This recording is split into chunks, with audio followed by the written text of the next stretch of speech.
What's up, everybody? It's Man of Low Moral Fiber here. My name's Luke, and today we're going to be taking a look at the Chere Amie. Now, I may be pronouncing that wrong because it's a French-ass name, but this is the Maliwan Moxie Sniper rifle that is rewarded to you if you complete the 5th round of the Hyperion Slaughter out in the Iridium Blight, or at least adjacent to it. Now, this particular weapon is a Maliwan sniper rifle with the Hyperion barrel. If we compare it to a normal Hyperion barreled Maliwan sniper rifle, excuse me, I got a little caught up there, which is called a Jericho, we can see that a Jericho is literally better in every single stat. Significantly higher damage, a little bit higher fire rate, definitely a lower reload speed, or reload time, I guess. It's a higher reload speed, and the magazine size is twice as large. So they've definitely made some sacrifices in order to provide the Chere Amie with healing, and it heals for a small percent of damage done to enemies, and when you hit a critical hit, it also sends out some transfusion trails, which is very unique, and I'll show you that when we get there. Another thing I want to note before we get started here is that the Chere Amie has no splash damage. You see that there was no splash coming out of that, but if we shoot the Jericho, well, it's not showing it on this wall, but if we shoot the Jericho on the floor here, you can see that big corrosive splash coming, and obviously the Chere Amie does not have that extra corrosive splash, which is kind of strange because Maliwan sniper rifles usually kind of rely on that corrosive, or not necessarily corrosive, but just splash damage in general to help them reach their full potential. And so it's kind of a shame that the Chere Amie doesn't have that, but we'll see if we're still able to make do with this weapon. Going to get started here by slagging and death marking this first junk loader. Then we'll go ahead and try to get a critical hit on him. Oh, looks like he didn't get slagged for us. No matter. I guess that will just give us a few rounds of critical ascension and a chance to show off the healing effect. So as you can see, it was able to heal me there, and that was pretty cool. I'll go ahead and get slag and kunai on these guys here. Excellent. Drop your shield. Cool. Well, I would like to be able to shoot this power loader, but he's spinning his arms, and he's getting lucky and not having me shoot through him there. There we go.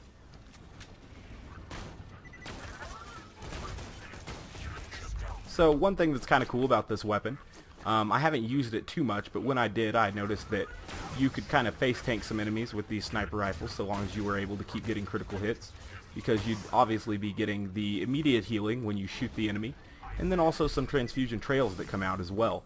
And so that's actually pretty cool.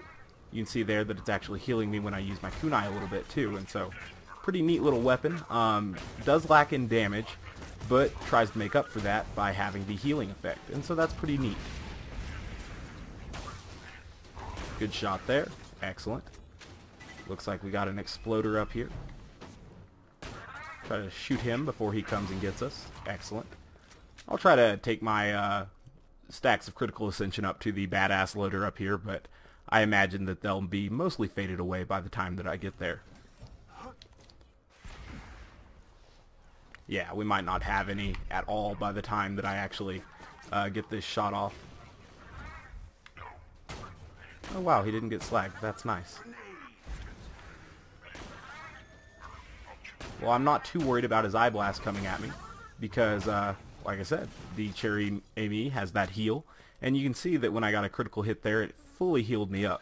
Now, this weapon, if you're not using it on the right element, or you don't have any stacks at all of critical ascension or no sniper rifle boost, like you might not on another character, it's not going to heal you very much. It has a very low healing percentage. However, if you're getting critical hits with 0, it should have a decent amount of healing. Now, I've definitely underutilized this weapon in all of my sniper gameplay and stuff. I've never really given it too much of a chance, but I can see where it definitely could have its uses. My slag transfusion grenade right now is doing a terrible job. I guess the grenade just wanted to make sure I had a couple stacks of critical ascension before coming down to fight these power loaders. So maybe that was it, just trying to help me out a little bit. It's the second time in a row that it's done that though, which is pretty irritating, to be honest with you. So we're going to get some exploders spawning after these guys. We'll go ahead and take them out as well. We'll kill these guys instead of letting them explode so that we can try to preserve our stacks of critical ascension as we work through this particular area. It's definitely going to have some one-hit, one-kill power if we are, you know, using Deception and Critical Ascension properly. And so that's pretty cool. Building up my stacks of Critical Ascension right now. Obviously, Critical Ascension can make up for the damage of almost any sniper rifle being a little bit underpowered. And so that's pretty neat. So, obviously, at this point, I'd say that this weapon doesn't suck so far. Obviously, we're getting good use out of it here.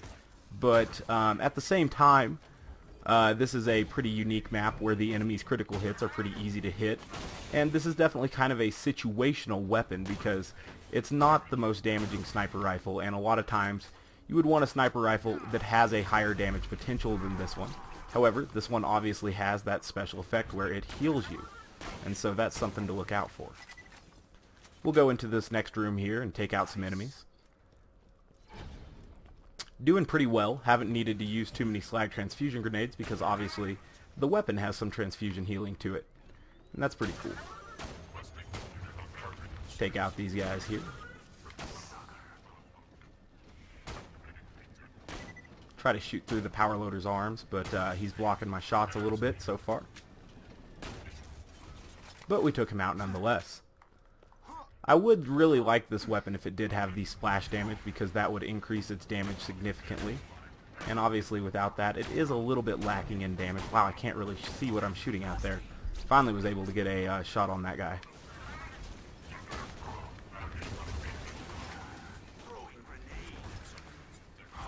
Throwing that more for slag than healing because obviously this weapon can heal me. It healed me there with my kunai. That's something that I'm actually liking quite a bit. I think the heals are more pronounced at overpower levels actually than they were at lower levels, which is kind of the last time that I used this weapon. And that's because you have more health, or you're dealing more damage than you have health relative now. So that's pretty cool. Neat. I think I took damage from that exploder, but because I shot him with a Moxie weapon, it immediately healed me, so that was kind of cool. So, this weapon, unique, definitely does not suck.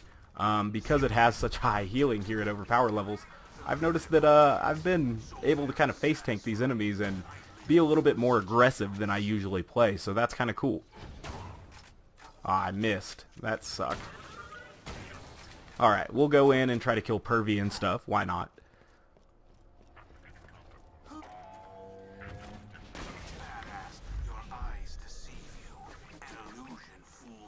Definitely try to get this little guy slagged, because he might be kind of tough otherwise. Now these enemies are overpower level 8 now, so we'll have to watch out for them.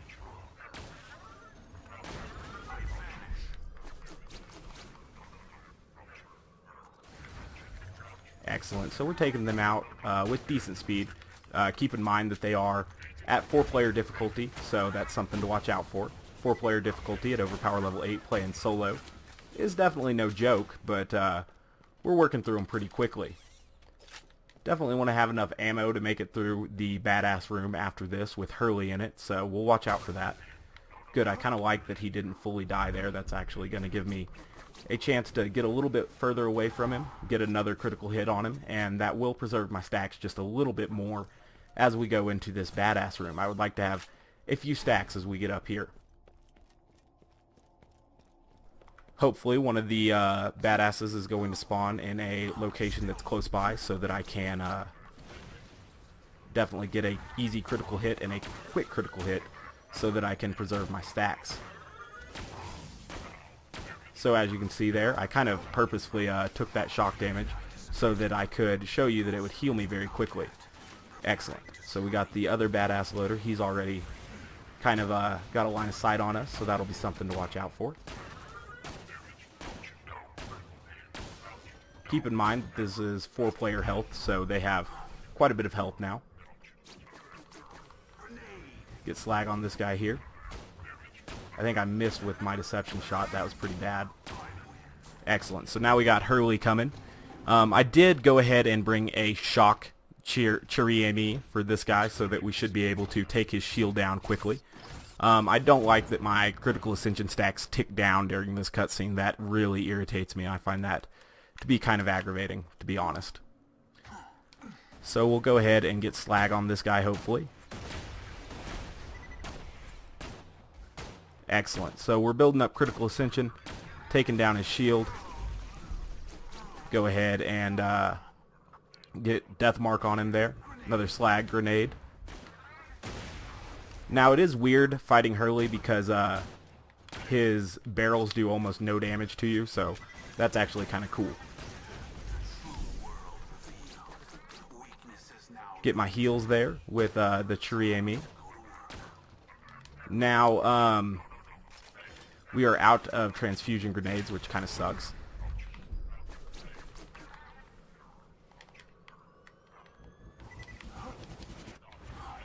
Alright, so we'll try to get critical hits on him. This little spot here is actually very difficult to get critical hits off of for whatever reason.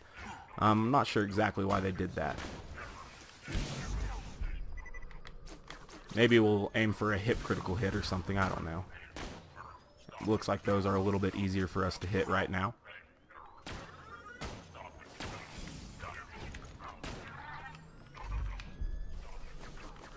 We'll try to get slag on him there with the death mark. That actually ended up working out.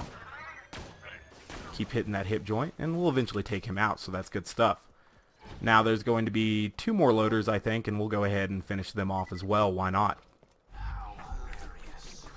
Get kunai on this guy here. And we took him out. Alright, so 1 more guy, and then we'll be done with the map. I wish I had a grenade to slag him. I guess I'll just go ahead and use the pimp. Excellent. Sweet. So we were able to work through the whole of the Washburn Refinery using the Chere Amie without too many issues. Now keep in mind that this weapon isn't really going to be a great healer for any character other than Zero, and even on Zero it has a pretty unspectacular damage dealing aspect of it, but it could probably be a pretty solid utility weapon for getting a quick heal if you need it as Sniper Zero, because obviously switching to it isn't going to kill your critical ascension stacks, and so that's actually pretty damn cool. So there's a quick look at the Chere Amie. Perhaps I should use it more in my sniper rifle gameplay. I was able to use it here in the Washburn Refinery without any trouble, but keep in mind it does have significantly decreased damage over a comparable Maliwan sniper rifle, especially when you factor in that it does not have any splash damage at all. So that's something to watch out for. Anyways, guys, as always, I thank you very much for watching. Thank you for this suggestion as part of my Does It Suck series. I do appreciate that. And if you guys have any questions, be sure to leave those in the comments, and I'll try to answer those for you guys. Otherwise, one more time, thanks for watching, and I hope to catch you next time. Bye, guys.